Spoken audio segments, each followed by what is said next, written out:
नगर पालिका परिषद बागेश्वर में लंबे इंतजार के बाद आखिरकार स्थायी अधिशासी अधिकारी की नियुक्ति हो गई है।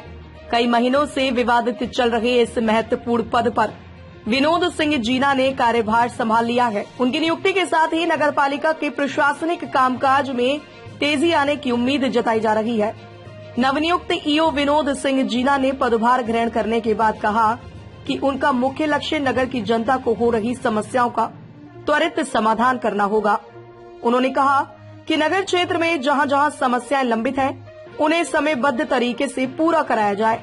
साथ ही नगर व्यवस्था को बेहतर बनाने के लिए टीम भावना के साथ काम करने पर जोर दिया जाएगा। स्थायी ईओ की नियुक्ति से नगरवासी भी राहत महसूस कर रहे हैं, क्योंकि इसके बाद विकास कार्यों की गति बढ़ने और लंबित मामलों के शीघ्र निस्तारण की उम्मीद जताई जा रही है।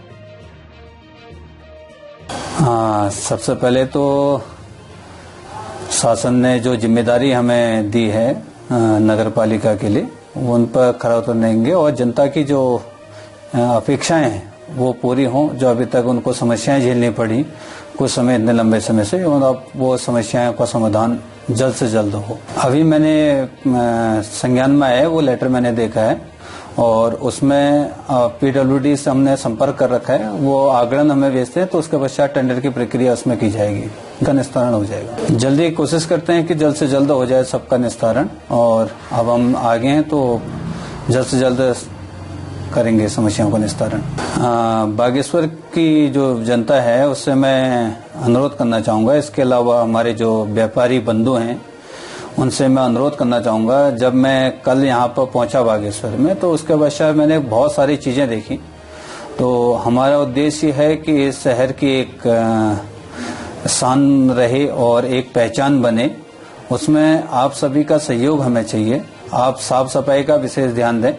इसके अलावा मैंने देखा जो कल यहाँ पर मैं जब आया था तो बहुत सारे हमारे व्यापारी बंधु जो हैं वो झाड़ू लगाते हैं और झाड़ू लगा के बाहर कूड़ा बिखेर देते हैं, और जब आप अपनी दुकान बढ़ाते हैं इत्यादि और के, तो ऐसा ना करें कदापि, क्योंकि खुले पे कूड़ा फेंकना और इत्यादि फैलाना वो अपराध की श्रेणी में आता है। तो आपसे मेरी विनम्र प्रार्थना है, अनुरोध है कि आप एक डस्टबिन रखें प्रॉपर। जब हमारी सुबह गाड़ी आती है उसी गाड़ी में ही कूड़ा डालें, इधर उधर न फैलाएं। इसके अलावा अन्यथा नहीं तो फिर हमें आपके विरुद्ध कार्रवाई करनी पड़ेगी।